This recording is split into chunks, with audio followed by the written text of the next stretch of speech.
Madame, Monsieur, bonsoir et bienvenue à tous. Le week-end du 21 octobre dernier, tous les grands carrefours de la cité capitale économique du Cameroun ont été pris d'assaut dès les premières heures de la matinée par les forces de sécurité et qui ont également fermé certains axes routiers à la circulation, obligeant les populations de la ville de Douala à entreprendre la marche à pied sur plusieurs kilomètres pour rallier leur destination.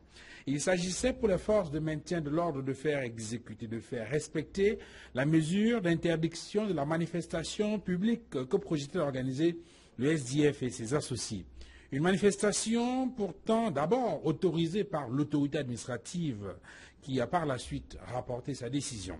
Comment en est-on arrivé à cette situation? Comment en est-on arrivé à cette polémique au sujet de cette manifestation interdite et ou avortée à Douala? Le projet du SDF a-t-il finalement été un échec? Quelles sont les leçons qu'il faut tirer de cet événement aussi bien pour la classe politique camerounaise que pour l'opinion publique au Cameroun, notamment en cette veille d'année électorale? 237 débats ouvre justement le débat ce soir. Merci Madame, Messieurs de nous recevoir chez vous.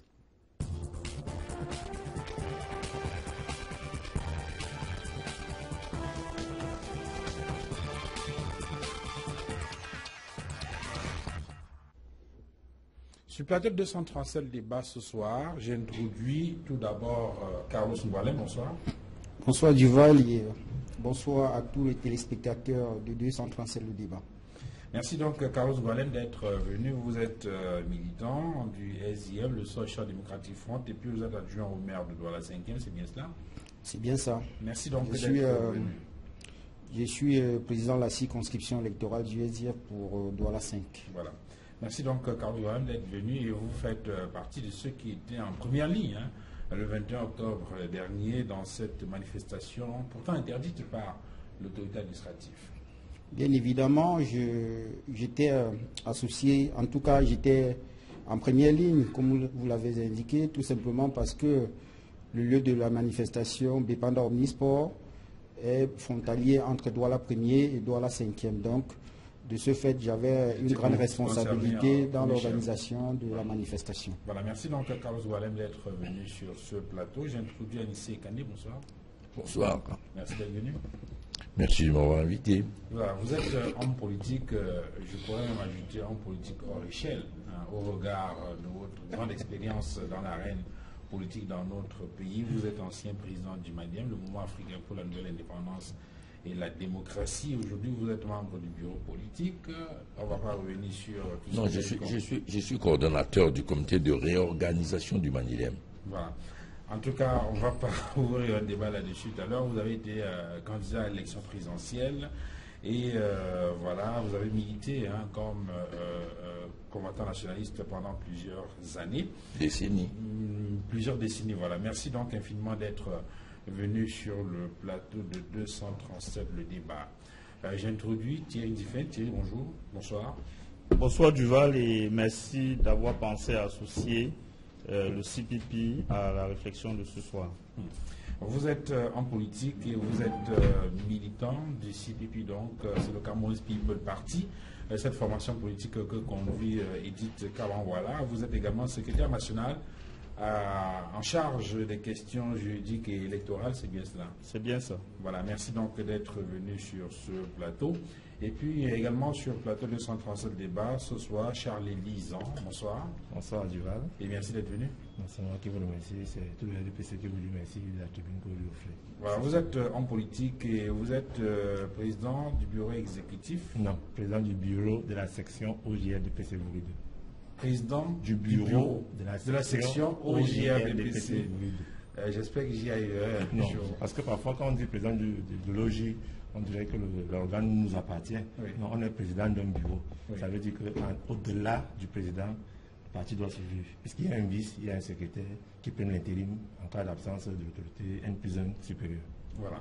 En tout cas, merci d'être venu sur ce plateau. Vous avez la parole et vous la gardez puisque on parle d'un sujet qui concerne aussi le RDPC. Je dois rappeler que pour certains, l'élément déclencheur, c'est la marche que votre parti politique a organisée le 1er octobre dernier une marche qui a peut-être créé des émulation au sein des autres formations politiques, puisqu'au lendemain de cette marche du 1er octobre, eh bien, on a entendu le président du bureau régional du SDF au littoral indiquer que le SDF également irait demander une autorisation, si vous voulez, déclarer une manifestation. Et pour certains, ça a été le point de départ, puisqu'effectivement, quelques jours après, l'honorable Jean-Michel Lithieu a introduit une déclaration de manifestation et a obtenu un récépissé qui valait autorisation, bien évidemment. Et quelques jours après, on a appris, d'abord par communiqué presse, puis par d'autres canaux classiques, que cette marche était interdite. Est-ce que vous comprenez la polémique qui a eu cours tout autour de cette manifestation et qui a finalement débouché sur une militarisation entre griffes de la ville de Douala le 21 octobre dernier? Bon, tout d'abord, permettez-moi à Duval de dire bonsoir à Nini. Quand nous étions tout gousses, tout petits, quand on entend en politique, monsieur comme les canins, on les voyait. Bonsoir grand frère. Et permettez-moi aussi tout le goût d'entrer dans le sujet en disant ceci. On ne peut pas aujourd'hui accuser le RDPC d'être la cause de l'échec, parce que c'est un échec. De l'échec du supposé meeting et de la supposée marche du 21 octobre du SDF. Non. Le SDF n'a qu'à tirer ses propres leçons et ses erreurs qu'il a commises. Mais maintenant, le RDPC est le parti au pouvoir.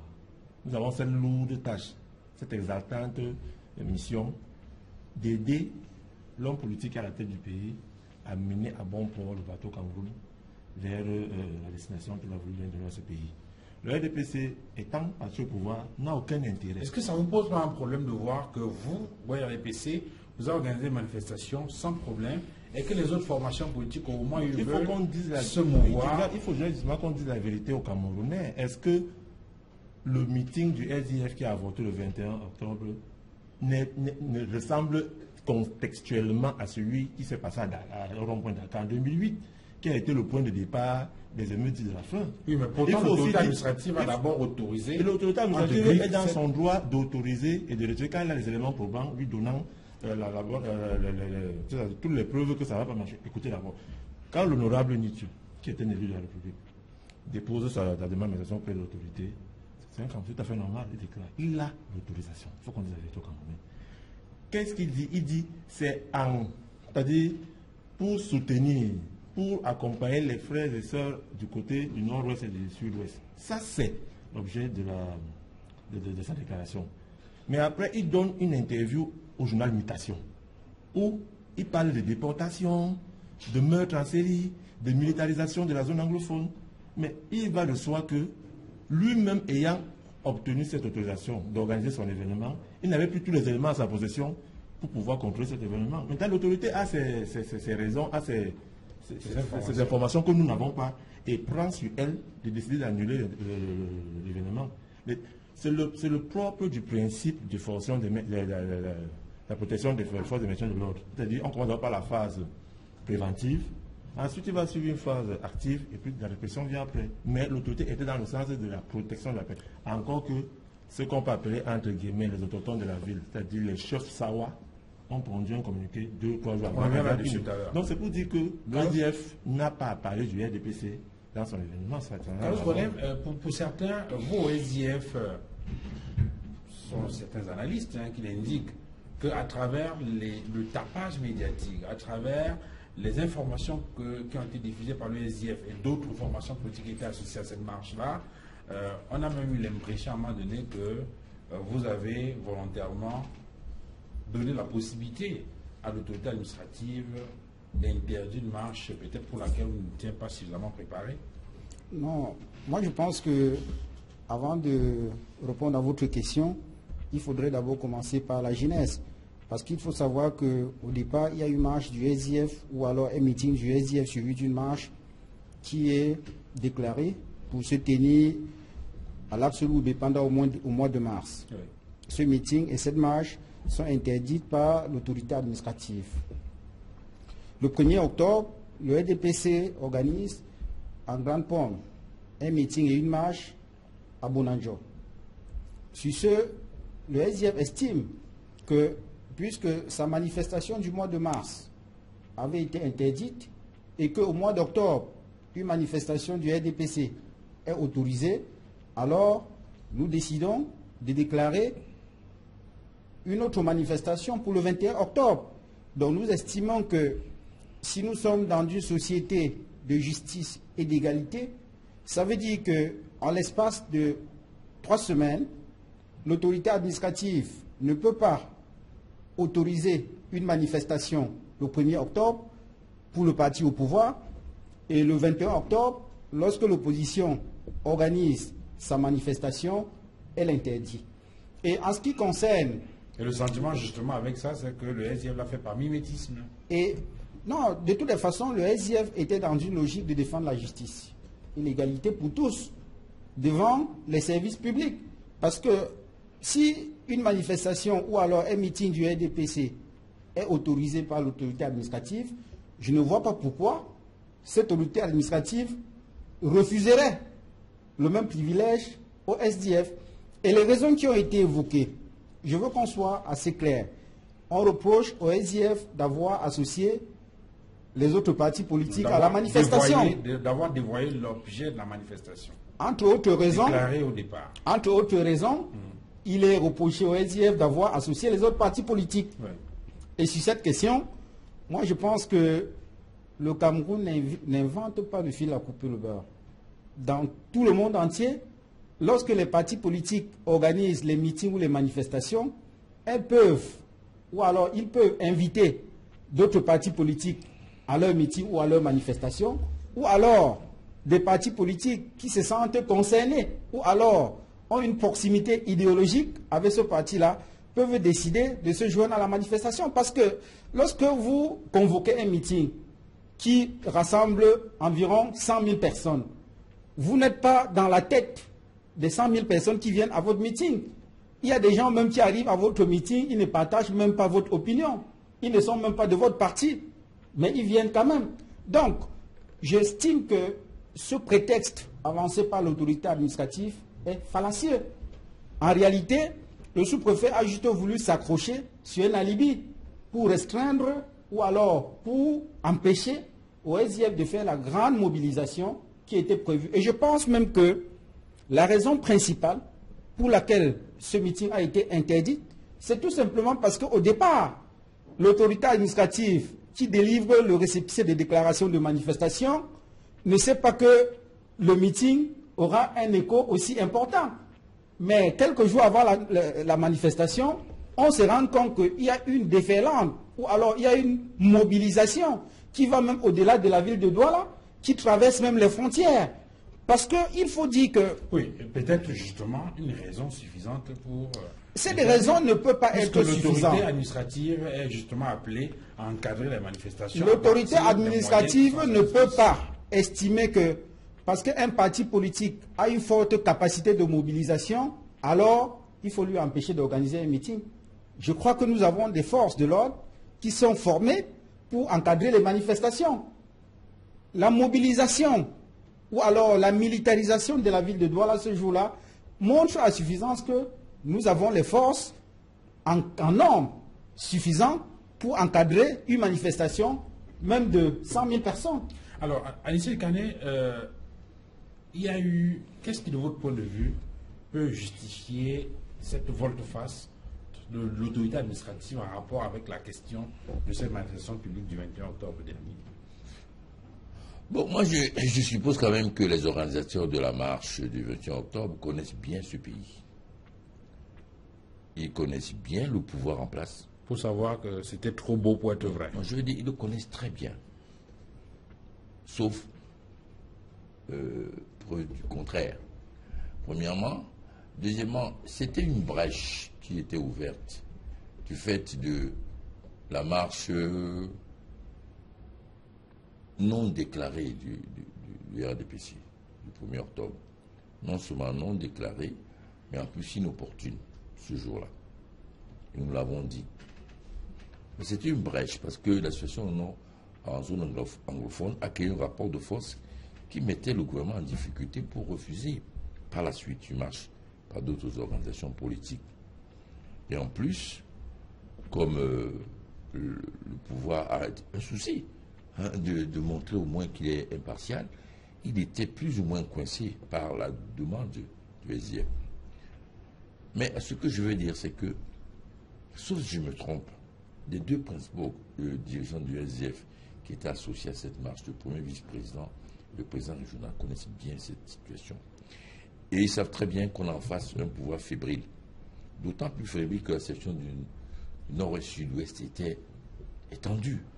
Et que ce 21 octobre, on l'a su par la suite, le chef d'État devait rentrer. Je veux dire par là que... C'était pour le moment opportun? Non, ce n'est pas un problème d'opportun. Il ne fallait pas essayer? Je pense que lorsque la marche était déclarée, nous sommes entrés en contact avec les responsables des organisations de la marche et on leur a justement pointé les risques de l'interdiction compte tenu, je veux dire, du déferlement de déclarations incendiaires inefficaces et dangereuses. Parce que la solidarité de ceux qui organisaient, soi-disant amis du SDF, idéologiquement, je ne sais pas de quelle idéologie il s'agit. Donc pour vous, en fait, il y a eu un problème au niveau de l'approche stratégique. C'est inévitable. C'est évident. Solidarité avec les populations du nord-ouest et du sud-ouest. C'est une marche suffisamment ouverte pour enrober des tas de Camerounais, y compris même des soi-disant militants du RDPC. Oui, mais c'était pratiquement la même chose par rapport à l'objet de la manifestation du RDPC. Non, le SDF et le RDPC n'a pas organisé une marche de solidarité. Ils ont organisé une marche en institutions. Le soutien aux institutions, ce n'est pas exactement la même chose. Mais solidarité avec les populations du nord-ouest et du sud-ouest, c'est suffisamment large pour enrober le maximum de gens. Mais pourtant, l'autorité administrative a donné son quitus d'abord dans un premier temps. C'était large et c'était difficile, dans le contexte actuel, que cette autorité ne se démarque pas de ce qu'ils font habituellement. Sauf que, justement, quand vous voulez mobiliser le maximum de Camerounais sur un sujet aussi sensible, mais un idéal commun, la solidarité avec nos frères anglophones qui ont souffert et qui souffrent de cette crise dans leur zone, il faut éviter de fractionner, de diviser le front. C'est-à-dire, je trouve tout à fait irresponsable que des leaders d'opinion se permettent des déclarations incendiaires qui n'avaient plus rien à voir avec la marche. Quand vous dites incendiaire, vous faites allusion à quoi, Anissé Kané? Par exemple, ce sera la marche de la fin du régime, j'ai entendu ça. Ce sera, on va au cours de ces marches demander que le président Biasso traduise au CPI. Sur le net, je ne raconte pas des histoires que tout le monde l'a vu. D'autant plus que cette mise en garde, nous l'avons faite aux responsables du SDF. Nous avons eu, j'aurais aimé qu'il soit présent. Pour dire quoi? Qu'il doit faire profil bas? Non, qu'il doit faire attention, dans le contexte actuel, à ne pas dévoyer l'objectif de la marque et provoquer son interdiction. Le jeudi, à 10h30, le premier vice-président du SDF était au siège du Mandem. Nous avons discuté pendant 2 heures sur ce problème-là. Et il était également lui-même conscient des risques que cette dérive, cette surenchère médiatique pouvait entraîner comme risque d'interdiction. Il part du siège à 12h55, convaincu que la marche aura lieu. À 13h, on l'interdit. Thierry Diffen, finalement, a écouté le président Anissé Kané. Il y a eu un problème au niveau de l'orientation stratégique dans l'organisation de cette manifestation du 21 octobre dernier. Bon, c'est un point de vue, mais ce qu'il faut dire d'entrée de jeu, c'est qu'il faut que les gens du RDPC, M. Biya en premier, sachent que le Cameroun est la chasse gardée de personne et le Cameroun n'appartient à personne. Le Cameroun nous appartient tous. Le droit de manifestation est garanti par la Constitution et nous entendons l'exercer. Nous l'avons exercé et nous allons continuer à l'exercer. Et à aucun moment... Pourquoi vous citez le président? Ce n'est pas lui qui a interdit la marche. Je vous dis, c'est lui qui est le chef de l'administration, si vous voulez. C'est lui qui est le chef du parti au pouvoir, c'est lui qui est le président de la République. Donc il est responsable de ce qui se passe, il assume. Et nous disons que le Cameroun n'appartient à personne et nous n'entendons plus céder à ce type de manœuvre d'intimidation. Si des gens ont fait des déclarations, entre guillemets, incendiaires, vous ne pouvez pas les imputer aux organisateurs. Des gens du RDPC pouvaient tout à fait s'organiser. C'était les gens plus ou moins proches des organisateurs de la marche. Jusqu'ici, les déclarations qui sont relayées là, moi j'attends qu'on me dise des gens qui étaient proches de la marche qui ont fait ce type de déclaration précisément. Depuis là, j'attends qu'on me dise que telle personne qui était proche ou qui a adhéré à la marche a fait les déclarations incendiaires dont on parle. Il y a eu ce type de déclaration. Quelqu'un se met sur un réseau social et puis il écrit, mais vous n'allez pas imputer ça. Je peux appeler à une marche. Après, vous vous levez, vous dites que vous venez pour chasser Biya. Est-ce que je suis responsable de votre déclaration? Donc, maintenant, il est évident, il est clair que là, vous pouvez chasser le naturel, il vous revient au galop. À un moment donné, le RDPC et l'administration se sont vus un peu coincés et n'ont pas compris très bien ce qui se passait et comment ils ont fait pour l'autorité administrative a d'abord délivré un récépissé. Justement, c'est un et moment... puis quelques temps après, a décidé d'interdire. Ça veut dire qu'entre-temps, il y a quelque chose qui s'est produit de votre point de vue, non? Quelque chose qui s'est produit, je ne sais pas très bien. Qu'est-ce qui s'est passé? Quoi d'extraordinaire s'est produit pour montrer que cette manifestation était à haut risque. Je ne vois rien d'extraordinaire qui s'est produit, à moins qu'on m'apporte les éléments. Si vous dites que des gens ont fait des déclarations incendiaires, c'est leur droit. Des gens ils font leurs déclarations, mais ça n'engage pas les organisateurs de la marche. À quel moment... Mais ça peut inquiéter les autorités administratives. La marche a été déclarée avec un objet écrit. Mais à un moment donné, vous dites que, en termes de paralysie de forme, ça ne tient pas. Vous dites que des gens ont fait maintenant des interviews pour changer l'objet de la marche. Pourtant, vous avez reçu un document qui reste d'actualité au moment où vous interdisez la marche pour dire que voilà, l'objet c'est la solidarité aux populations anglophones. Donc vraiment, ce qu'il faut dire, c'est que c'était une énième manifestation de la dérive autocratique et despotique de ce régime. Et nous n'entendons plus céder à ce type de manœuvre d'intimidation. C'était un prétexte, ils l'ont pris et nous avons fait ce que nous avons pu faire. Nous allons entrer dans l'évaluation de cette journée tout à l'heure et nous allons très bien vous dire les résultats que nous avons pu atteindre. Charles Elie, est-ce que cet événement de samedi ne remet pas sur la sellette la question même de cette loi sur la manifestation publique dans notre pays? Est-ce que c'est la loi qui est mauvaise? Est-ce que c'est son application qui est problématique? Est-ce que c'est l'interprétation qui est faite par les acteurs politiques qui fait problème? Duval, je suis obligé de répondre à ta question, en commençant aussi à essayer de remettre certains sur les rails. Bon, je suis habitué à ce que mon frère dit, il ne fait pas son temps à se réveiller, à dormir, à manger avec de billard. Parce que chez eux aussi, pipi, billard est la cause de tout ce qui se passe chez eux là-bas. Bon, maintenant, je voudrais aussi dire au grand frère Kanani, c'est que le meeting du 1er octobre du RDPC a bel et bien été déclaré par le camarade Lengue Malapa. Lengue Malapa, maire de Douala 1er et en même temps président du bureau de la session RDPC Vouri 1. C'est une précision qu'il valait la peine de dire. Parce que ce meeting a été bel et bien déclaré auprès du sous-préfet de Douala 1er. En deux, je voudrais dire ici aux autres que n'entrons pas dans les lectures de boules de cristal. Le sous-préfet qui a autorisé d'un premier temps la marche et qui l'a ensuite interdit a pondu un document qu'il a signé. Et ses raisons sont claires. Changement radical de l'objet du meeting et de la marche. Point barre. Tout ce qu'on va dire là, les réseaux sociaux, ça c'est ce que nous cherchons à développer. Alors il s'agissait pour les responsables du SDF d'aller vers l'autorité et de discuter de fond encore avec l'autorité pour essayer de comprendre quelles sont les motivations internes ou externes qui l'ont poussé à prendre la décision. Ensuite, je voudrais dire que le meeting du RDPC du 1er octobre n'était pas seulement un meeting de soutien aux institutions. Non, il avait d'abord pour but de rappeler les Camerounais à ce qu'on préserve, ce qu'on a depuis de comment ensemble la paix. Et dans la paix, prendre conscience de notre solidarité envers les populations anglophones et enfin soutenir les institutions. Voilà le type de ce qui s'est passé pour le meeting du 21. Il fallait que je le dise, c'est clair. Maintenant, pour vous répondre, la loi est la loi, nul n'est au-dessus de la loi. Nous l'assumons tous. Maintenant, la loi est un texte et ce sont les hommes qui l'appliquent sur le terrain. Il y a justement une incompréhension totale dans cette histoire de loi.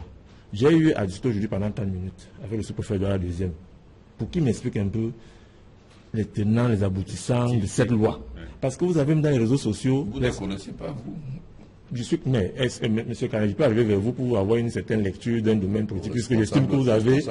Puisque j'estime...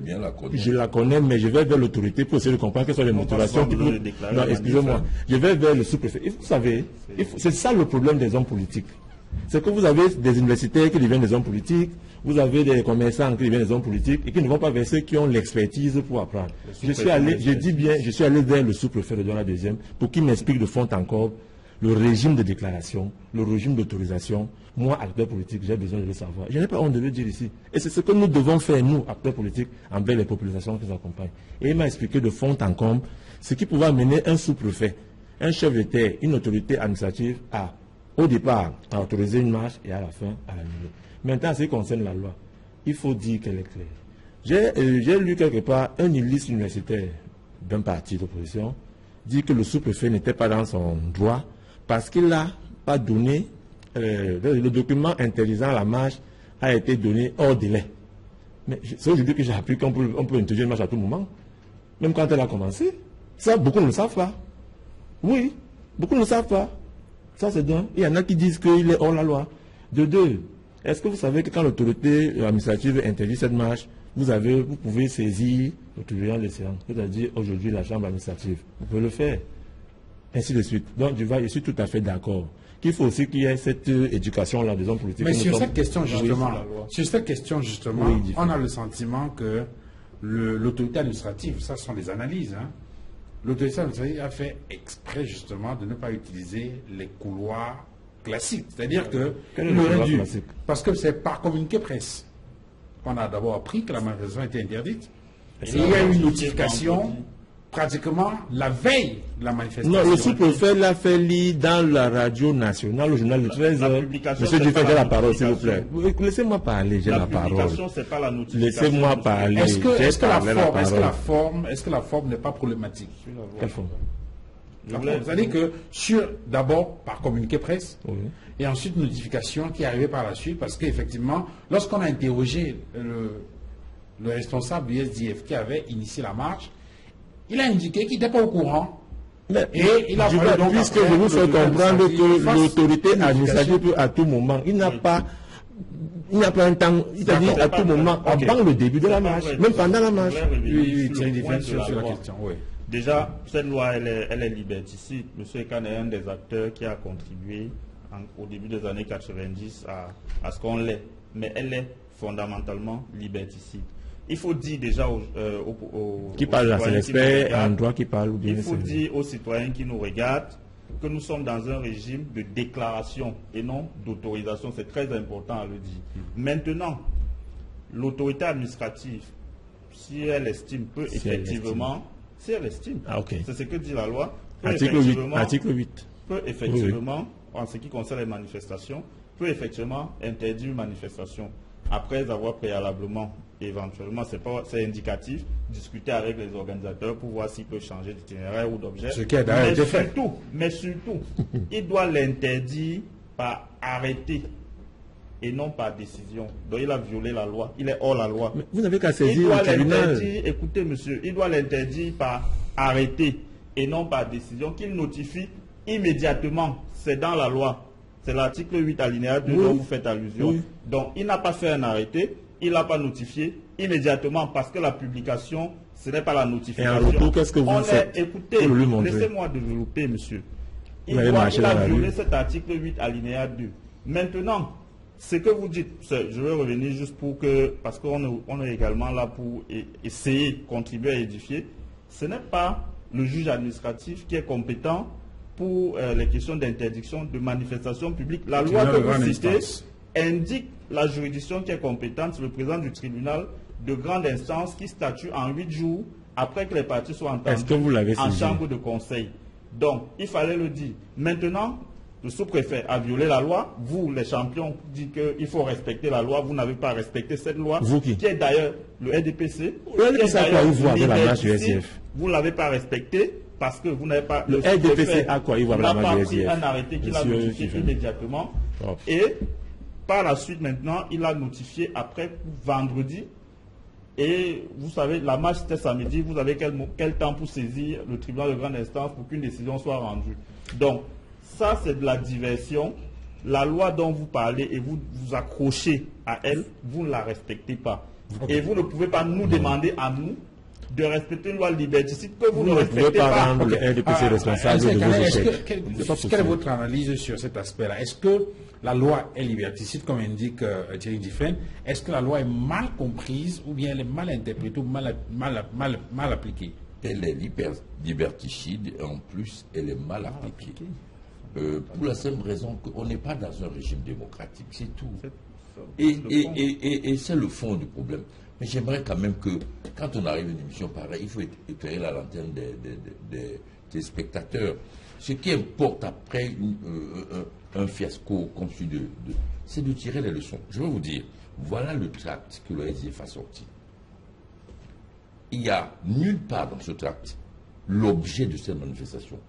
Non au massacre dans les zones anglophones, non aux arrestations et déportations arbitraires, non à la banalisation de la barbarie, non à la marginalisation de l'Afrique anglophone. L'objet même de la manif n'y est pas. Première chose. Deuxième chose, il faut dire la vérité, chers amis. La bravoure, ce n'est pas la bravade. Les responsables du SIF ont discuté avec les autorités des risques de dérapage. Oui. Avec le directeur général de la DGRE, qui est venu spécialement pour la marche. Qui a séjourné pendant quelques jours. Plusieurs jours à Douala. Et qui leur ont fait part des risques de dérapage. C'est pas vrai? Oui, mais justement, le problème, c'est qu'il n'arrive pas à se mettre d'accord sur ces risques-là. Leur point de vue à qui? Uniquement sur ce tract signé par le SDF. C'est Kanye qui a parlé, mais c'est Kanye qui a parlé. Ce tract signé par le SDF est de nature à poser le problème à un sous-préfet qui a pris sur lui, en réalité, le risque de délivrer un récépissé. Si en plus de cela, les discutent, moi Nicolas l'a reconnu, et que ces risques sont mis en évidence, quelle est la démarche, je pense, d'un leader responsable? C'est de publiquement recadrer l'objet de la marche. Parce que, connaissant ce régime, chers amis, étant dans la situation tendue dans laquelle on se trouve, sauf si on ne voulait pas que la marche ait lieu. Si la marche avait pour objet d'amener le maximum de Camerounais à apporter leur solidarité aux compatriotes du Nord et du Sud-Ouest, je pense qu'il aurait été plus efficace, plus responsable de le recadrer l'objet de la marche à la suite du dérapage. Même si ils ne sont pas tous attribuables au SDF, je le conçois. Mais le tract lui-même est déjà de nature à poser ce problème-là. Ok. Carlos Golem, est-ce que vous reconnaissez ce tract-là? C'est celui du SDF ou bien c'est un fake? Écoutez, Duval, moi je voudrais pas, je veux pas m'étendre sur un document photocopié dont la lisibilité n'est même pas assez claire. Mais permettez-moi d'exprimer... Je peux vous aider à lire, hein? Non, écoutez, si moi je ne veux pas m'étendre hein. sur un document photocopié. Non au massacre dans les zones anglophones, non aux arrestations et déportations arbitraires, non à la banalisation de la barbarie, etc. Vous n'avez pas vent d'un texte comme ça, du SDF? J'ai devant moi un document photocopié. En français et en anglais. C'est le maire. Qui n'est pas lisible, dont les visuels ne sont pas clairs. Les visuels du SDF, c'est le vert, c'est le blanc. Et c'est l'indication du logo de l'Internationale socialiste. Moi, je ne vois pas tous ces éléments sur ce tract. Et je pense que le tract est je faux, ne voudrais pas m'étendre dessus. Je pense que, pour revenir au fond, il se trouve que le sous-préfet n'a pas respecté la loi. Le sous-préfet a invoqué des raisons discutables, des raisons fallacieuses pour interdire la marche du SDF. Nous avons déposé un document signé dans ce service, la déclaration de manifestation. Il nous a délivré un récépissé en bonne et due forme, conformément à la loi. Parce que de toutes les façons, comme l'ont dit le président Ekané et Thierry, le régime des manifestations, c'est-à-dire que ce n'est pas l'autorisation, c'est le régime de déclaration. Et d'ailleurs, Thierry l'a dit, il y a eu une session historique dans ce pays. Novembre 90, session des libertés. L'objectif de ces lois-là, c'était de rendre les libertés aux Camerounais, notamment la liberté d'expression, la liberté de manifester, la liberté d'aller et venir. Tout ça, ce sont les droits de l'homme.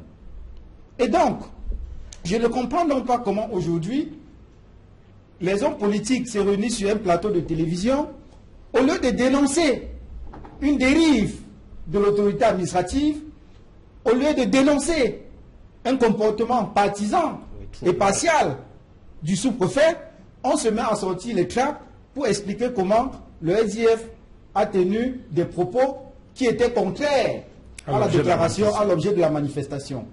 Je pense que il faut expliquer aux Camerounais ce qui s'est passé. Lorsque l'honorable Nietzsche a déclaré la manifestation, il a été convoqué par le préfet du Vouri et par le sous-préfet de Douala Premier, qui l'ont presque obligé à signer un document sous la forme d'un engagement préventif pour dire qu'il s'engageait à prendre des mesures pour que la manifestation se déroule de façon pacifique et qu'il n'y ait pas de casse. La loi de 90, il a signé cet engagement. Il a signé cet engagement. Il n'était même pas obligé de le faire. Il n'était pas obligé de le faire. Mais il a fait pour montrer sa bonne foi, pour dire que le SDF est un parti responsable, un parti qui est représenté dans les institutions, au Sénat, à l'Assemblée nationale et dans les mairies. Vous ne pouvez pas avoir un parti qui a des représentations aussi élevées au niveau national et penser qu'il va organiser une manifestation où il y a des casses. Donc l'honorable Nietzsche n'a même pas eu de problème à signer cet engagement préventif. C'est-à-dire que si c'était le Manidem, on aurait pu comprendre. Moi, je ne suis pas dans la polémique. Quelques jours avant l'interdiction, l'honorable Nietzsche est convoqué en compagnie du premier vice-président du SDF dans les services du gouverneur de la région du littoral. Et je pense que cette convocation procède d'une sorte d'intimidation pour essayer d'intimider les responsables du SDF. Au cours de cette réunion, le gouverneur a fait part de ses préoccupations par rapport au discours et aux messages qui étaient en circulation en relation avec ce meeting. Au sortir de cette réunion, il est donc convenu que le SDF allait faire des messages pour essayer de faire en sorte que pour des messages moins corsés. Je voudrais un peu dire des choses un peu trivialement, moins corsés. Parce que de toutes les façons, le sous-préfet, l'administration, n'est pas le directeur de conscience du SDF. Le SDF n'a pas l'obligation de soumettre son discours au sous-préfet pour qu'il le corrige avant qu'il le lise. Il faut que cela soit clair. Le SDF est libre de prendre des opinions et de les assumer. Et je pense qu'il faut que cela soit clair. Donc, l'honorable Nietzsche a accepté cette suggestion du gouverneur. Il a donc fait des supports, de nouveaux supports, qu'il a soumis au gouverneur. Alors qu'on attendait que ce support soit sorti et distribué à la population, nous apprenons au journal de 13h du Poste national. Je rappelle que la rédaction centrale du Poste national se trouve à Yaoundé. Alors que le sous-préfet de Douala Premier, il est ici à Douala, dans le Vouri. Le sentiment que nous avons au SDF, c'est que cette décision-là n'a pas été prise par le sous-préfet de Douala Premier. Selon nos informations, cette décision est venue directement de la présidence de la République. Et le fameux communiqué qui a été lu sur les antennes de la CATV aurait été écrit à Yaoundé et le sous-préfet a juste mis sa signature au bas du document. Voilà les informations que nous avons. Très bien. Alors, Voilà. Charlie, lorsqu'on observe très bien tout ce qu'il y a eu comme mouvement, j'ai failli dire négociation, entre les autorités administratives, entre les responsables de la police, je veux dire, j'ai failli dire le haut commandement, et les responsables du SDF en rapport avec l'organisation de cette marche-là. Le président Ekane a indiqué tout à l'heure la présence à Douala pendant plusieurs jours du patron de la DGRE qui a échangé C'est pas moi qui ai avec les indiqué, responsables. c'est un fait. Alors, et donc, et finalement, peut-être pour faire flancher ces responsables-là, pour qu'ils reviennent sur leurs décisions, ça n'a pas été le cas. Et finalement, on a observé une forte mobilisation des forces de sécurité, des forces de maintien de l'ordre, Inutile. dès le samedi aux premières heures. Est-ce que cela ne traduit pas une forme de fébrilité? Est-ce que cela ne montre pas que Le pouvoir le fébrile. pouvoir C'est a évident. peur du SDF Bon, je suis, ou de la capacité de je mobilisation du suis, je SDF? suis président du bureau de session de l'OGRDPC. À Douala, deuxième, Denis Vampo, président du bureau de l'OF, Pongo Emmanuel du RDPC. On a peur des personnes. Nous sommes sûrs de nous au niveau du RDPC. Il ne veut pas qu'on fasse une confusion déjà sur ce plateau. Le RDPC n'a rien à voir avec l'échec cuisant du meeting et de la marche du Mais c'est pas la SDF. question que vous posez. Non, je réponds à la question, n'est pas mon enseignant, s'il vous plaît. Je réponds à la question comme je veux. Donc, je ne suis, c'est-à-dire, le RDPC n'a rien à voir avec ce qui s'est passé samedi. Bon, maintenant, vous me demandez si cela n'était pas. Demandez si cela a un problème avec le RDPC. Vous avez parlé du pouvoir. Le RDPC, ce n'est pas le pouvoir. Le RDPC est un parti politique qui amène ses camarades à tenir le pouvoir. Bon, maintenant, au niveau du RDPC, le SDF n'a pas peur du RDPC parce qu'il y a des choses que je vais vous dire. Quels sont les partis politiques qui ont été mobilisés samedi? Il n'y a qu'un seul parti, un micro-parti, qui accompagne le SDF dans ses déboires samedi. Non, pas un seul quand même. C'est le CPP. On l'a vu qui? On l'a bien noir, les noirs qui mettent Il y a eu les d'autres là. organisations de la 15 société personnes. civile, le REDAC, Ah, non, le rythme, écoutez, Duval, s'il te plaît. Quand on va aller dans les analyses politiques de ce qui s'est passé samedi, c'est un échec cuisant. Et ça n'a même plus fait entre eux les partis d'opposition. Parce qu'il y a le MSC qui tire à gauche, il y a monsieur le maire, il m'a tiré sur le MSC. Non, j'ai pas fini, laissez-moi répondre bien. Pour dire que le RDPC s'en réjouit, parce qu'on a toujours dit, ces gars en face là, ils ne sont même pas d'abord sûrs de gérer leur propre parti, ce n'est pas le pays qu'ils vont gérer. Donc, ils n'ont qu'à assumer les conséquences de leur échec. Le RDPC n'a rien à voir. Le RDPC, quand il veut faire son meeting, ses marches, s'arrange avec l'autorité à lui présenter toutes les garanties nécessaires. Et si l'autorité refuse, on ne fait pas. Et en passant même, je vous donne une information. On n'a même pas d'abord très sur le tenir nos meetings d'ici novembre, parce que l'autorité a dit, il y a des risques. Et nous allons tenir nos meetings, là on peut, c'est comme ça. Il faut respecter la loi. C'est clair. On verra si le 6 novembre vous ne tiendrez pas vos meetings. Si le souveraineté nous donne l'autorisation, on le fait. Il n'y a pas de problème. La question de S'il refuse, on ne le fait pas. C'est la question Il d'évaluation. vous la donnera. C'est pas des C'est la saccades, ça question passe. de Non, ça pas l'évaluation. Je vous assure, il vous la donnera. C'est la question d'évaluation de l'événement de samedi.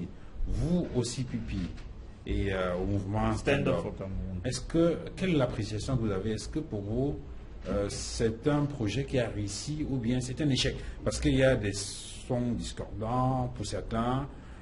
D'ailleurs, on a lu un responsable de haut de mouvement interrogé par la Nouvelle Expression dans sa parution du lundi qui indiquait que pour vous, c'était une réussite. Vous avez d'autres journaux, l'anecdote par exemple le lundi qui indiquait que c'était un fiasco total. Bon, moi, je suis un peu surpris par des personnes qui n'étaient pas les organisateurs de la marche, qui ne maîtrisaient pas les tenants et les aboutissants ni les objectifs, mais qui viennent après pour quand même évaluer. Je pense que Carlos peut en parler. J'ai été associé à un certain niveau, je peux en parler. Donc nous savions. Donc quand vous les dans l'émission, on ne venait pas. Nos objectifs stratégiques, nos objectifs intermédiaires, et nous sommes en même d'évaluer. 0 sur 10. Voilà. 0. Donc, M. Charles Elisan, qui Oui. n'était associé ni de près ni de loin, est mal placé n'a pas pour évaluer. qualité, il n'est pas Parce que qualifié. vous avez dit que c'était Il n'est Duval, pas ils avaient qualifié, qualité il n'est pas qualifié d'analyser le pour meeting du premier plan du évaluer. RDPC. Maintenant, Voilà l'opposition du il Cameroun. n'est pas qualifié pour évaluer. À tête chercheuse. Quel était l'objectif? Pourquoi dites-vous que c'était un succès? Nous disons que c'est un succès parce que Vous étiez 15 militaires. malgré le dispositif C'est bien. militaro-policier qu'on a observé en ville, des Camerounais se sont levés pour dire non, pour dire trop c'est trop, ça suffit, nous allons exercer notre droit Quel constitutionnel, Camerounais? nous allons exercer un droit pour lequel nos devanciers de glorieuse mémoire sont tombés afin que nous puissions obtenir. Nous ne pouvons pas accepter ce recul trentenaire. Donc, il y a des Camerounais qui sont sortis malgré le dispositif militaro-policier et ont marché sur Douala avec des messages précis qui visaient justement à manifester et à magnifier la solidarité et le soutien à nos compatriotes du Nord-Ouest et du Sud. Donc, de ce point de vue-là, c'était un succès pour donner un message aux populations, aux citoyens qui nous regardent, pour dire que dans ce pays, rien, et alors rien n'est au-dessus du peuple, et que seul le peuple est souverain. Et le droit à manifester ne se négocie pas. Que le sous-préfet le veuille ou pas, nous allons exercer notre droit constitutionnel. Nous déclarons les manifestations et nous allons les faire, nous allons les tenir. Et samedi, nous avons tenu le pari parce que le SDF a fait une manifestation au niveau du Bépanda américain. Nous avons fait une manifestation au niveau du marché New Dedo. Ça circule dans les réseaux sociaux et dans vos médias, les photos et les vidéos. Tout le monde entier là a vu que malgré le dispositif militaro-policier, il y a des Camerounais courageux qui peuvent sortir et dire non, que ça suffit. Monsieur Kane, comment évaluez-vous ce... Non, mais le sentiment de satisfaction est relatif. Ça dépend des objectifs. Comme vient de dire le CPP, si l'objet c'était de faire des marches squelettiques de part et d'autre, c'est une satisfaction. Si l'objectif c'était d'adresser un message au pouvoir que, quoi que vous fassiez maintenant, on va faire des manifestations, c'est un objectif. Je rappelle quand même que ce n'est pas d'aujourd'hui que datent les manifestations non autorisées. Il y en a eu partout dans ce pays. Nous avons fait 8 semaines à Bépanda, au même endroit. 8 manifestations successives non autorisées. Donc ce n'est pas d'aujourd'hui. Et je veux dire, le problème pour un homme politique, je pense, qui a pour objectif la fin de ce régime, c'est de faire en sorte que le rêve ne reste pas le rêve, qu'elle soit une réalité. Le travail de mobilisation, c'est quelque chose d'acharné, de patient, où l'essentiel est de toujours avancer dans la mobilisation. Je pense que l'objectif de la marche du 21 octobre, la solidarité envers nos frères anglophones, était un objectif rassembleur, qui aurait pu faire en sorte que l'inédit se produise à Douala, à savoir que l'opposition fasse une grande manifestation compte tenu de la brèche qui a été ouverte du fait d'une modification du rapport de force. Ce n'est pas le bon vouloir. On va interroger cette capacité de mobilisation tout à l'heure. Non, je la finis, troisième je dernière partie. Il faut penser que ce n'est pas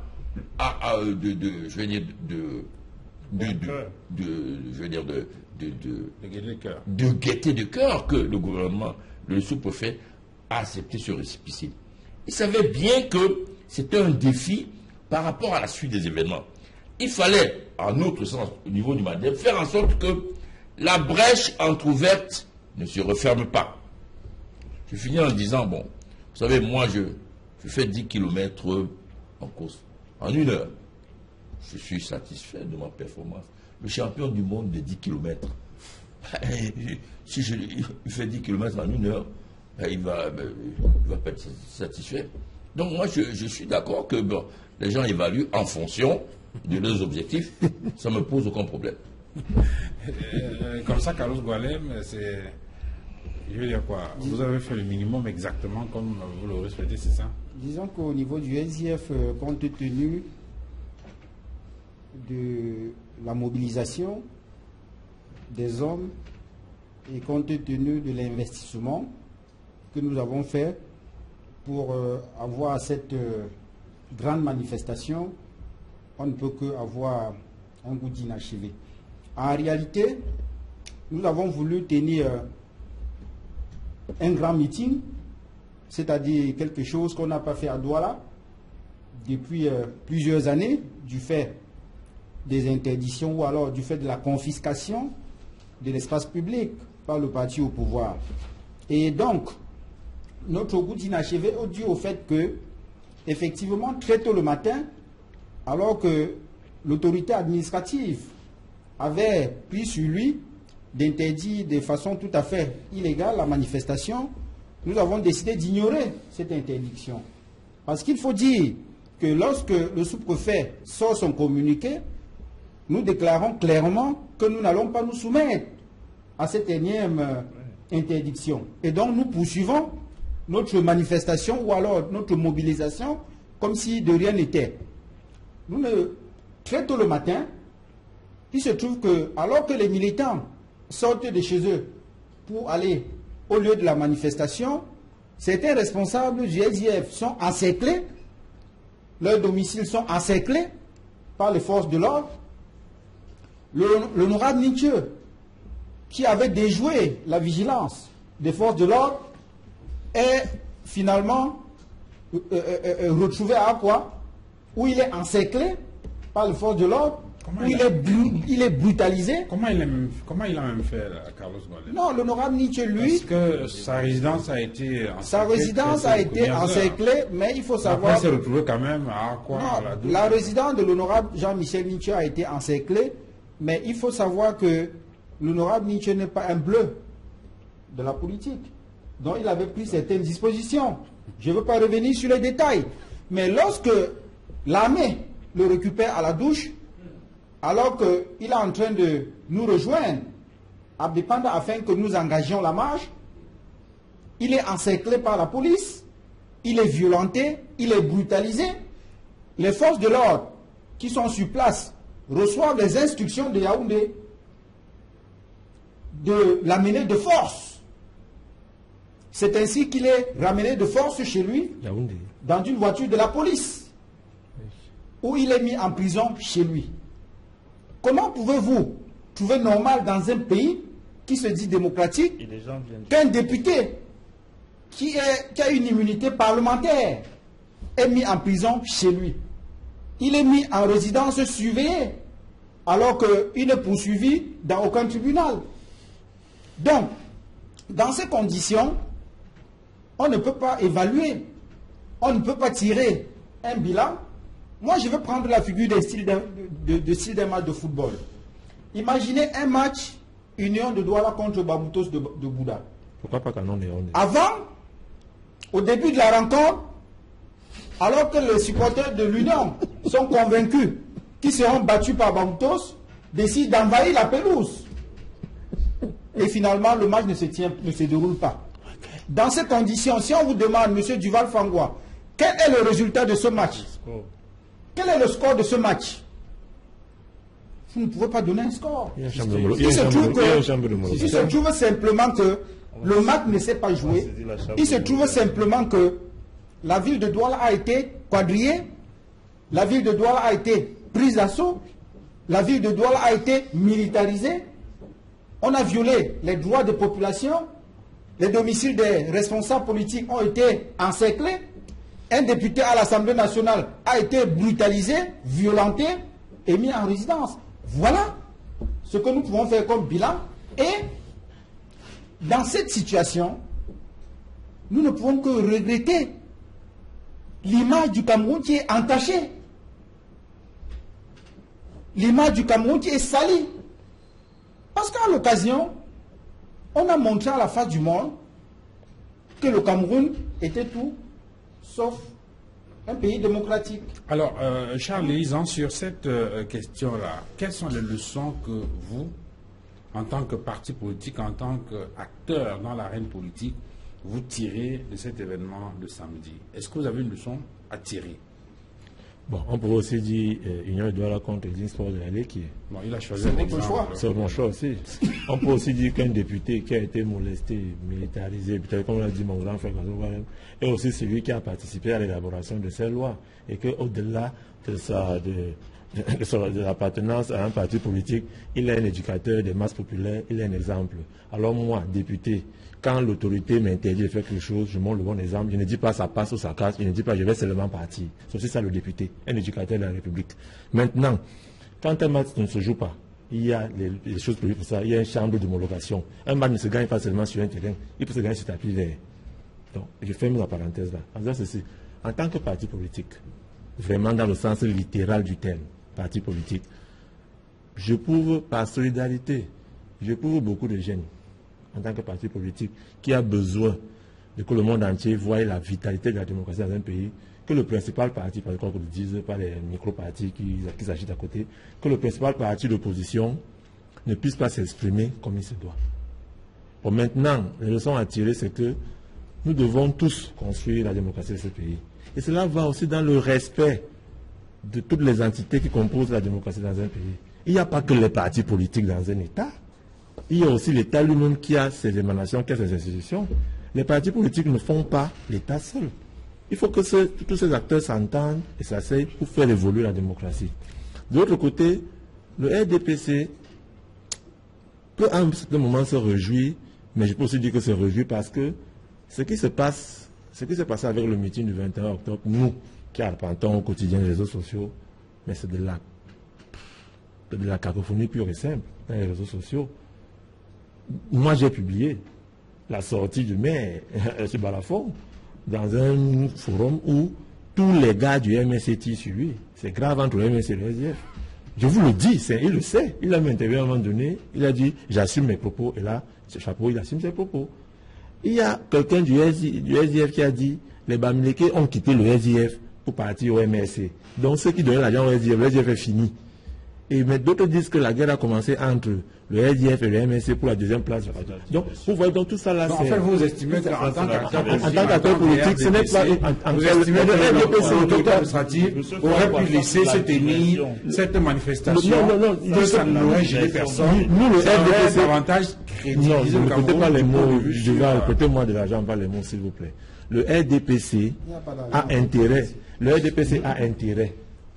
à ce que tous les autres partis politiques puissent s'exprimer, puissent se déployer. Cela ne fait que renforcer la démocratie dans un pays. Deuxièmement, non, je ne dis pas du RDPC. Je parle du RDPC. Deuxièmement, le RDPC, par cette manifestation qui s'est passée samedi, est réconforté dans ce qu'il dit tous les jours. Que les partis d'opposition ne proposent rien, à part le billet must go. C'est ça le... Et enfin... Non, laissez-moi parler, s'il vous plaît. Et enfin, je voudrais dire à mon grand frère Carlos Boalem d'être fort. Le combat, ce n'est pas avec le RDPC, monsieur du SDF. Ce n'est pas avec nous. C'est avec vous là-bas, c'est entre vous. J'irai d'abord dans ça. Thierry Diffencio, il y a eu un autre aspect, puisqu'on parle des leçons qu'il faut tirer. Est-ce que la première leçon qu'il faut tirer, ce n'est pas sur la capacité des formations politiques, notamment de l'opposition, à se mettre ensemble pour construire une cause commune et peut-être relever un niveau de crédibilité auprès des populations? Monsieur Franco, moi je pense que ça c'est un faux et un mauvais débat que le RDPC a plus ou moins réussi à imposer sur la scène publique. Oui. Parce que d'abord, l'opposition c'est qui? L'opposition n'est pas homogène. Il y a des oppositions. Hein, vous voyez, chacun vient en politique avec ses objectifs. Il y a des gens qui sont là pour travailler pour l'intérêt du peuple et d'autres pas. Mais quand vous dites l'opposition, c'est un peu un fourre-tout et ça ne désigne personne de façon spécifique. L'opposition est effectivement hétérogène, elle n'est pas homogène. Donc, ceux qui se sentaient... C'est vrai qu'en premier chef, lorsqu'on parle d'opposition, on pense par exemple à ceux qui ont peut-être participé à une compétition, qui ne sont pas au pouvoir et qui sont peut-être au moins représentés dans oui, qui ont eu 0,1. De ce point de vue-là, si vous dites opposition par rapport à pouvoir, on peut se comprendre. Mais j'indiquais ça pour dire que, en réalité, ceux qui se sentaient concernés ou bien qui partageaient les objectifs de cette manifestation déclarée par le SDF se sont spontanément manifestés. Donc, s'il y a des gens qui ne se sentaient pas concernés, effectivement, par une manifestation de soutien et de solidarité à nos compatriotes du Nord et du Sud-Ouest, c'est leur droit.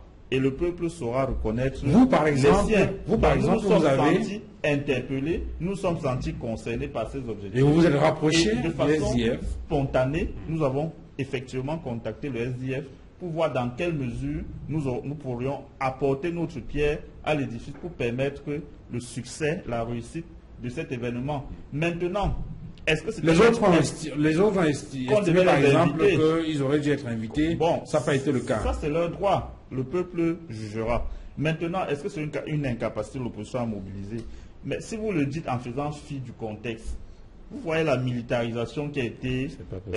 les citoyens étaient interpellés, obligés de marcher à pied pour allier leur destination. Mais vous ne pouvez pas poser cette question sans planter ce décor-là.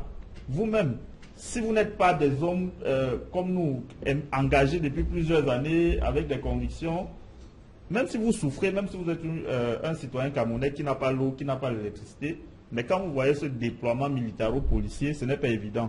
Mais Thierry, on a également observé qu'il y a quelques jours auparavant, je crois le même 1er octobre et même le 22 décembre dernier, septembre dernier, oui, on a vu une forte mobilisation dans les régions du nord-ouest et du sud-ouest. Je voulais chuter par là. Qui, dans le même contexte d'interdiction de la manifestation et de la militarisation, les gens se déployer. Je voulais chuter par là pour dire que, justement, vous pouvez, de façon ponctuelle, de façon conjoncturelle, brimer un peu. Mais viendra le jour, comme nos compatriotes du nord-ouest et du sud-ouest ont fait aux dates que vous indiquez, où le peuple, comme un seul homme, va se lever pour dire stop, ça suffit. Et ce jour-là, ni l'armée, ni la police, ni la gendarmerie, personne ne pourra empêcher le peuple souverain de reprendre son pouvoir. Il le fait, et donc, ce peuple le fait à travers les élections. Monsieur ne poussez pas le peuple à descendre dans la rue. Ce n'est pas la solution. Les élections ne sont pas la seule forme de participation politique. Il faut aussi descendre dans la rue. Si vous aurez... c'est pas possible. On apprend ça en sciences politiques. Les élections... Donc, ce qui vous arrange seulement, c'est descendre seulement dans la rue. Les élections ne sont pas... En fait, ce que vous demandez au Camerounais, M. Diffen. Une façon d'expression dans une... En clair, le CPP demande aux Camerounais de descendre dans la rue pour reprendre le pouvoir. Aux Camerounais de se mobiliser pour dire non, ça suffit à ce justement, en s'inscrivant sur les listes électorales et en choisissant l'élu du peuple en 2018. C'est simple. 2018, c'est votre horizon, c'est votre agenda. C'est l'agenda des Camerounais. Il y a une élection prévue en 2018. Qui sont le vrai souverain ne sont pas obligés de se plier à votre agenda. Bon, dites aux Camerounais que vos Black Friday ont échoué. Vous étiez 15 dehors samedi. Donc vos appels du peuple là ne... Je suis la personne. Anissé Kane a la parole. Alors, le président Anissé Kane, sur les leçons qu'il faut tirer, il a évoqué tout à l'heure le contexte pour justifier une mobilisation qui n'a pas tout à fait réussi, notamment la question de la militarisation de la zone. On a essayé de faire un parallèle. Et lui-même a reconnu que je veux dire, les situations ne sont pas les mêmes, elles peuvent évoluer. Qu'est-ce qui, de votre point de vue, quelles sont les leçons qu'il faut tirer au niveau de la classe politique camerounaise? Je pose la question parce que vous-même, en tant qu'Anissé Kane, vous avez fait l'objet d'une polémique en rapport avec l'organisation de cette manifestation. On a indiqué que vous étiez contre la manifestation. Peut-être que maintenant vous êtes sur le plateau, vous allez dire exactement, est-ce que vous étiez pour ou contre cette manifestation? Je l'ai déjà dit que nous étions en rapport. J'ai dit jeudi le matin, le premier vice-président s'est déplacé pour aller au siège du parti. On a une étude au téléphone, donc on était en rapport avec l'organisation de la marche pour y participer. Donc la polémique là n'a aucun sens. Je voudrais quand même rappeler que... Puisque le sentiment qu'on a eu en écoutant votre réaction à la radio nationale, c'était que... Elle n'avait rien à voir avec l'interdiction de la marche. Elle faisait la mise au point par rapport à nos appréhensions sur la dérive. Point. L'interdiction arrivait à 13h, l'interview a été faite à 9h du matin. Premièrement. Deuxièmement, je voulais quand même rappeler que ce n'est pas inédit ce qui s'est passé au Nord-Ouest. En 91-92, il y a eu des dizaines et des dizaines de manifestations non autorisées, interdites, avec des dizaines de milliers de Camerounais dehors. Ce n'est pas inédit. En 2008, il n'y avait pas d'autorisation. Il y a eu des mobilisations. Je veux dire par là que... Est-ce que vous avez observé cette même mobilisation depuis les années 90? Mais pourquoi justement? Parce que il y a l'adage qui dit rien ne sait de courir, il faut partir à point. La mobilisation, la mise en ordre de bataille d'un peuple, c'est un travail acharné. Ce n'est pas de l'improvisation. Ce n'est pas de de la magie, ce n'est pas de la précipitation, ce n'est pas des incantations, c'est du travail. Et c'est du travail pour enrôler l'adhésion d'un peuple. Ce ne sont pas les déclarations qui enrôlent un peuple. C'est un travail acharné petit à petit de mobilisation et de conviction. Et donc ce travail n'a pas été fait depuis 90. Je veux dire que non, il n'est pas suffisamment fait. Pourquoi? Parce que peut-être qu'il y a des agendas cachés dans certains responsables de l'opposition qui voient dans l'opposition l'occasion de se mettre en avant, pas de mettre en branle une dynamique positive. Ce qu'il y a dans les autres pays où les gens descendent dans la rue, il faut une coordination de l'opposition, une vision commune. Vous savez, il y a des gens qui se satisfont de faire des selfies, des vidéos, d'envoyer au département d'État. Je ne sais pas si ça fait nécessairement avancer la mobilisation des Camerounais. Le SDF sait mieux que quiconque, que ce n'est pas évident dans un contexte d'un pouvoir autoritaire de mobiliser le peuple. Il faut y aller méthodiquement.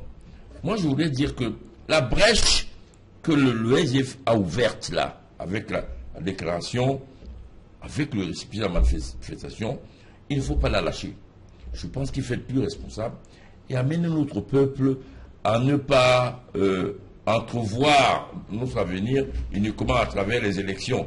C'est ce que je le dirai au responsable du SDF. Parce que, vous savez, le peuple choisit la voie par laquelle il prend en charge sa destinée, au-delà des élections.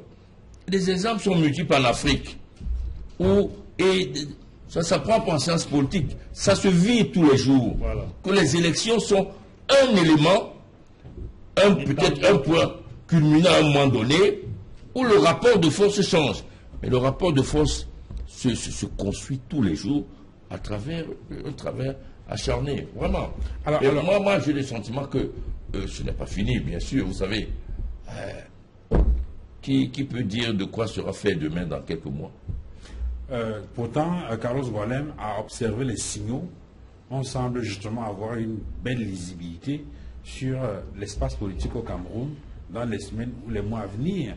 On voit très bien qu'il y a un problème de mobilisation et l'essai Canet semble indiquer que depuis plusieurs années, on n'a pas travaillé justement à adhérer le peuple à un certain nombre de choses et c'est la raison pour laquelle aujourd'hui on ne sent pas ce peuple. Je prends à mon compte une observation, une analyse faite par Suzanne Carlobet dans la Nouvelle Expression cette semaine et qui se demandait comment un peuple qui, tous les jours, dans les médias, dans les réseaux sociaux, se plaint de ne pas être pris en compte, de ne pas être écouté, qui crie son ras-le-bol au quotidien, ne peut pas battre le pavé pour dénoncer les restrictions de liberté lorsque l'opportunité lui est donnée, comme ça a été le cas le 21 octobre dernier. Moi, je pense que le président Anissé Ekane a en partie répondu à cette question. Je crois que c'est lié au type de régime. Le régime du renouveau était un régime militaire, était un régime policier. C'est ce type de régime-là. Ça veut dire que vous avez un régime où... Il n'a pas changé entre 90 et aujourd'hui, hein, Carlos Ghoualem. Au contraire. Ah bon? Au contraire, le régime s'est beaucoup plus refermé sur lui. Pourtant, il y a cette mobilisation à ce moment précis. Donc, pourquoi aujourd'hui on n'y arrive plus? Non, ce que je voudrais dire, c'est que face à un tel régime, si le peuple sort, vous avez un régime qui peut mettre au sol 500 personnes et il ne tombe pas. Aujourd'hui, il y a eu de nombreux morts dans le nord-ouest et le sud-ouest. Mais le régime, ça ne lui dit rien. Ça ne lui dit absolument rien. Au contraire, on viendra sur un plateau dire force revient à la loi. Mais quelle loi? Mais il s'agit de quelle loi? Dans une république, le peuple est souverain. Même si vous êtes élu aujourd'hui, demain matin, le peuple peut se soulever et vous chasser. Et vous partirez. En dépit du fait que vous allez vous prévaloir du fait que vous avez été élu. le peuple est souverain. Et donc, dans ces conditions, on ne peut pas dire qu'il y a un problème de mobilisation.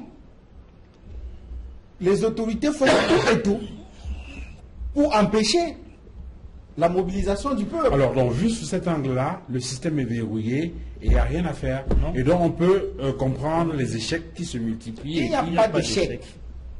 Il n'y a pas d'échec. Il n'y a pas d'échec. Je vous ai dit que nous avons affaire à un régime paramilitaire.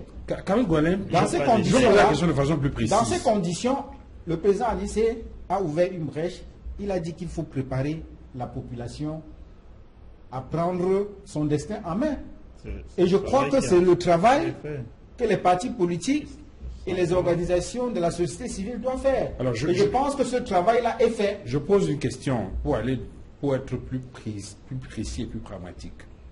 Lorsque vous interrogez les analystes, les observateurs, ceux qui font la science politique et ainsi de suite, ils indiquent, et là vous n'avez pas évoqué ça, je ne sais pas pourquoi, que lui, il a semblé, il a effleuré ça un tout petit peu, ainsi qu'il a indiqué que il y a un problème au niveau de la capacité à mobiliser, parce qu'il y a un problème au niveau de l'adhésion, l'adhésion populaire. Et cette adhésion populaire n'est pas un succès aujourd'hui parce qu'il n'y a pas un travail de fond qui soit fait par les acteurs politiques. Il a indiqué. Et il a ajouté que ce travail, je veux dire, le problème avec les acteurs politiques, c'est que pour la plupart, ils n'ont pas le même esprit. Et dans ce sillage, justement, lui, par exemple, il a été accusé, il le sait, d'avoir basculé. Par exemple, d'ailleurs, la fois dernière, avec les événements, on a entendu pas mal de choses sur la question. Au SDF, par exemple, on vous accuse de nombrilisme. On vous dit, on estime que le SDF n'arrive pas à composer avec les autres formations politiques parce que veut toujours prendre les devants alors qu'on peut structurer la plateforme autrement. Est-ce que tous ces éléments-là, vous les prenez en compte dans l'analyse de l'incapacité de cette opposition aujourd'hui? Vous savez, moi j'ai de la peine à lire les analyses qui sont faites par des politologues du RDPC que nous avons dans ce pays. Parce qu'il faut dire que la plupart de ces politologues sont des politologues du pouvoir. Et généralement, leurs analyses tendent plutôt à décrédibiliser ou alors à discréditer l'opposition. Et dans ces conditions, je voudrais qu'il soit dit ici, et de manière claire, que de toutes les façons, pour ce qui concerne le SDF, nous n'avons aucun problème de mobilisation. Nous avons déclaré une manifestation parce que nous étions convaincus que nous aurions au minimum 100 000 personnes au stade, à l'esplanade du stade Omnisport. J'ai dit, nous avions mis là-bas, et je pense que dans l'interview accordée par l'honorable Nietzsche Jean dans le messager et dans Mutation, c'est 100 000 personnes qui étaient attendues. Ça veut dire le SDF lui-même, qui était le principal organisateur, était d'abord convaincu de sa capacité de mobilisation en dépit de la mobilisation que les partis partenaires devaient apporter. Maintenant, en ce qui concerne la capacité du SDF à travailler avec les autres forces de l'opposition, mais je pense qu'il a été évident, c'est-à-dire il a été fait la démonstration de la preuve que le SDF peut très bien travailler avec les autres partis d'opposition. Lorsque le CPP a exprimé la volonté de venir manifester avec nous, avez-vous entendu que le SDF a opposé une fin de non-recevoir? Lorsque l'UPC des fidèles a exprimé la volonté de se joindre à la manifestation du SDF, avez-vous entendu que nous avons opposé une fin de non-recevoir? Lorsque le PADEC des gens de Dieu Momo a exprimé la volonté de se joindre à la marche, avez-vous entendu que nous avons exprimé une fin de non-recevoir, etc., etc. Donc, je pense qu'il faut arrêter ce faux débat. Je pense que le véritable problème au Cameroun aujourd'hui, et ça, Thierry l'a dit, c'est qu'il y a plusieurs oppositions. Il y a même le RDPC dans l'opposition. Parce qu'il faut dire au Cameroun, il y a plus de 300 partis politiques au Cameroun. Parmi ces 300 partis politiques, le RDPC a créé plus de 250. J'ai dit, plus de la moitié de l'opposition camerounaise a été créée par le RDPC dans le but de combattre le SDF. Charles Lisa, qu'est-ce qu'il... Parce que là, on parle de la capacité de mobilisation de l'opposition, notamment en cette veille d'année électorale, à observer l'espace politique et la capacité justement de mobilisation, la capacité de déploiement de ces formations politiques. Quel est le sentiment que vous avez que c'est un boulevard qui vous est offert pour 2018, ou bien vous pensez que d'ici à là, les choses peuvent évoluer dans le sens de vous amener à travailler plus fort pour obtenir de bons résultats? Duval, en 1990, le mouvement de l'Est, 92, l'opposition a eu le plus gros score lors des contestations électorales. En 2008, en 2008, que vous avez perdu. Je dis le plus grand score depuis qu'on organise les élections présidentielles au Cameroun. Je parle en français. Je dis le plus grand score que l'opposition n'ait eu. Je parle en français. Le plus grand score que l'opposition n'ait eu. Ça veut dire que s'il y a eu 6 élections, le plus grand score était en 92. Je parle en français, M. Carlos Gualem, s'il vous plaît. Maintenant, en 2008, il y a eu les émeutes de la fin. Aujourd'hui, c'est la crise anglophone. Qu'est-ce que le SDF fait? Qu'est-ce que certains partis d'opposition font? Ils ne proposent pas un projet de société aux populations pour que ces populations adhèrent massivement et que cette opposition-là conduise cette population-là vers ce qu'elle veut. Non, l'opposition profite des vents sociaux pour s'engouffrer et vouloir créer la structure. Aujourd'hui, je suis surpris que des gens qui parlent de démocratie tous les jours, qui sont des donneurs de leçons universelles, qui sont des moralisateurs de la scène politique publique et qui passent le temps à critiquer le RDPC, me parlent aujourd'hui d'autres formes de prise de pouvoir, en dehors de ce qu'on appelle les élections. Donc, ça veut donc dire que ça nous renvoie à ce qu'on appelle... J'ai entendu d'autres formes d'expression politique. C'est la même chose. Non, non, écoutez, quand on est ici, Duval, on me suit au quartier, on me suit à Newbel, on me suit à Depanda, c'est-à-dire, il veut pas là dire qu'en dehors des élections, on poursuit par le pouvoir d'une autre manière. Comme en Tunisie, comme en Égypte, comme au Burkina Faso, comme actuellement au Togo. Mais maintenant, comme le grand frère l'a dit, c'est une adhésion populaire. Est-ce que vous pouvez donc réussir à faire sortir les Camerounais pour qu'ils vous suivent? Non. Parce que vous êtes faibles. Parce que vous êtes nuls, parce que vous êtes paresseux, l'opposition. C'est de ça qu'il s'agit. Vous avez dit qu'il y a plusieurs oppositions. C'est entre vous, ces oppositions-là. Qu'un maire me dise aujourd'hui que le RDPC a créé des partis politiques pour le combattre, mais c'est de bonne guerre. Ah bon? C'est de bonne guerre. Même si le RDPC l'a fait, même s'il l'a fait, c'est de bonne guerre. Reste maintenant à cette opposition-là d'essayer de déverrouiller c'est clair. Des mécanismes. En tout cas, au niveau des élections, vous perdez, vous dites que le code électoral n'est pas consensuel, il faut ceci, il faut cela. Au niveau de l'adhésion populaire, pour descendre les rues, vous êtes faible, vous trouvez que le régime est militaire ou policier, c'est comme vous dites. Je vais juste vous dire ceci, monsieur Carlos, c'est que les politologues du RDPC dont vous parlez, depuis samedi, en dehors de peut-être ceux qu'on invite sur les plateaux télé, qui revêtent l'habit du RDPC quand ils viennent sur le plateau, tous ceux qui ont condamné votre pseudo, votre non-événement de samedi là, ce sont les membres de l'opposition. Ce n'est pas le RDPC. Peut-être que vous ne savez pas ce que le grand frère dit depuis. Vous avez l'impression que c'est ce qu'il dit depuis. Vous avez parlé de M. Jean Goumou, il était où? Pourquoi il n'est pas venu? Pourquoi l'autre vous avez ce qu'il a dit de votre truc? Non. Asseyez-vous, monsieur Carlos, je vous ai dit, asseyez-vous, entendez-vous, présentez-nous quelque chose à part. En même temps, c'est pas à vous de dire c'est ça. Vraiment dire à l'attention des Camerounais qui nous suivent, je veux répéter et le marteler qu'il y a effectivement d'autres formes de participation politique. C'est des choses basiques qu'on apprend. On les apprend et qu'on vit. D'ailleurs, il a renchéri en disant on dit la même chose. Vit, et on les étudie, on les apprend. Vous voyez, on dit la même chose. Vous n'arrivez pas à mobiliser les Camerounais. Laissez la lecture. Mettez les Camerounais dans la rue pour qu'ils s'expriment. Nous sommes en train de vous dire. Vous avez été incapable de le faire samedi. Que vous ne pouvez pas brimer tout le peuple tout le temps. Qui a brimé le peuple? Et que quand les citoyens qui nous regardent n'ont pas l'eau chez eux, ce n'est pas... Bon, l'eau a fait quoi? Quand ils n'ont pas la lumière, ce n'est pas Kawala qui n'a pas la lumière. Donc sachez que... Ça, c'est un autre débat. Invitez-nous pour un autre débat concernant l'eau et la lumière. On va en parler. Les populations vont se lever quand viendra le moment et vont balayer votre régime. Il n'y a pas de problème. Voilà. Je suis aussi Camerounais comme vous. On sort l'émission cette année, chacun a une minute pour conclure et puis on sort l'émission. Est-ce que cette opposition-là, telle que vous la voyez aujourd'hui, est en mesure de challenger sérieusement le RDPC en 2018 ou bien elle doit compter tout simplement à Thierry Diffène a dit tout à l'heure comme un sursaut d'orgueil de cette population-là pour inverser la tendance? Les vrais opposants au régime, ce sont les Camerounais. Ce ne sont pas les militants des partis politiques. Le jour où les Camerounais voudront qu'on finisse avec ce régime, ça sera fait très rapidement. Peut-être serons-nous nous-mêmes surpris de ce qui va arriver.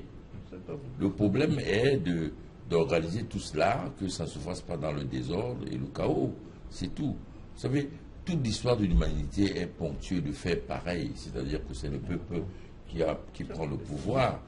Je veux dire que le fait qu'on ait eu un régime d'Aïdjo du Biya durant ces dernières décennies n'empêche pas que l'avenir du Cameroun soit bouché, pas du tout. Moi, je crois qu'il faut garder espoir et travailler d'arrache-pied pour amener les véritables opposants au régime, c'est-à-dire les Camerounais, à se mettre en ordre de bataille. Alors, Carlos Goualem, l'autre piste aussi, peut-être, c'est d'attendre, j'ai failli dire de croiser les doigts et attendre l'implosion du RDPC. Non, moi je ne parlerai pas du RDPC. Moi je crois que, pour répondre à votre question, le régime, il y a des signes annonciateurs d'une fin de règne. Parce que, oui, le régime est complètement au sol. On n'a qu'à voir la fébrilité qui s'est emparée du régime à l'occasion de ce meeting du SDF. Donc, je pense qu'il y a cette fébrilité qui est perceptible. Vous avez le rejet total de ce régime dans 2 régions sur 8. Je dis un rejet total. Parce qu'il faut le dire de manière claire que ce qui se passe dans les 2 régimes, dans les 2 régions, le nord-ouest et le sud-ouest, c'est le rejet du régime en place. Et lorsque vous mettez en plus de cela ce qui s'est passé à Douala, vous comprenez que le régime est complètement minoritaire.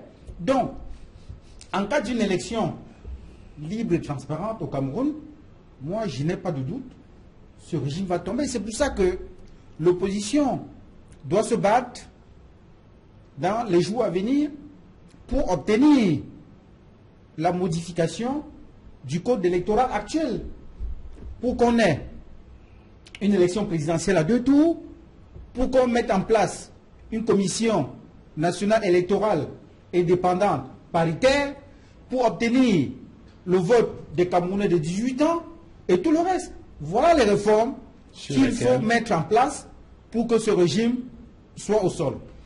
Messieurs, on va s'arrêter là. On va vous remercier d'être venus sur ce plateau. Infiniment merci, Thierry Diffène, d'être venu. C'est moi qui vous êtes remercie. en politique, vous êtes militant du CPP et secrétaire national en charge des questions juridiques et électorales. Merci à vous, Charles Élisan, d'être venu. Vous êtes cadre du RDPC. Vous faites dire ça de façon simple comme ça. Merci également à vous, Carlos Goualem, d'être venu. Vous êtes militant du SDF et vous êtes adjoint au maire de Douala 5e et président de la circonscription électorale Douala 5. Merci à vous, Alice Ekane, d'être venu, homme politique et cadre du MANIDEM, le mouvement africain pour la nouvelle indépendance et la démocratie. Merci à vous, madame, messieurs, d'avoir regardé cette autre livraison de 237 débats. Je vous souhaite une excellente soirée et à très bientôt. Au revoir.